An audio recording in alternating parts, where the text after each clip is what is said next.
มดาสุริยารះតែពេលថ្ងៃលុះលងរីត្រែត្រូវពឹង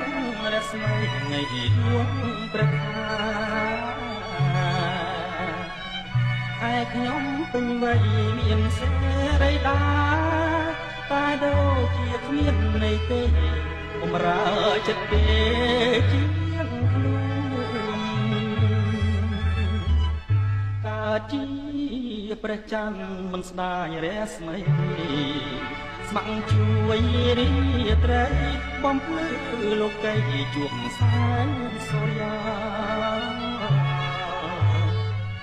គឺរាំងនៃខ្ញុំរៀមច្បងគ្រួសារមិនខំពីដួងច័ន្ទថ្លាអូជាវាសនាជួនសាច់ឈាម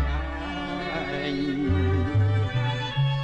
ស្នេហាដូចជាទឹកលើស្លឹកឈូក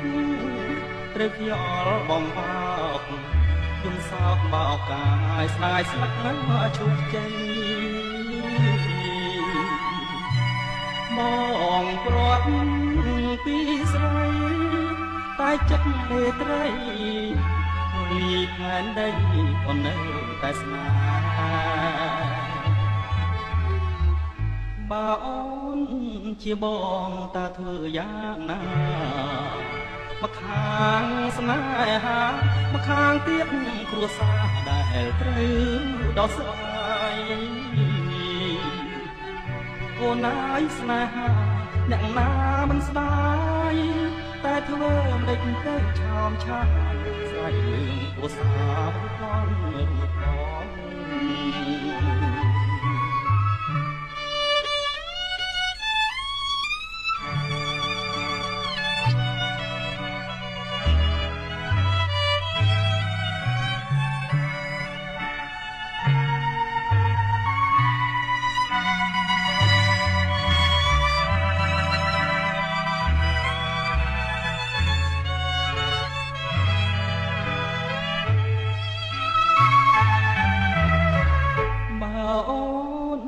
ជាបងតើធ្វើយ៉ាងណា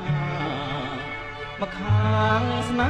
ហាមកខាងទៀតគ្រួសារដែលត្រូវដល់ស្វាយអូនហើយស្នេហាអ្នកណាមិនស្ដាយតែធ្វើមិនទៅឆោមឆាយស្រាយរឿងគ្រួសារមិនទាន់រួចផង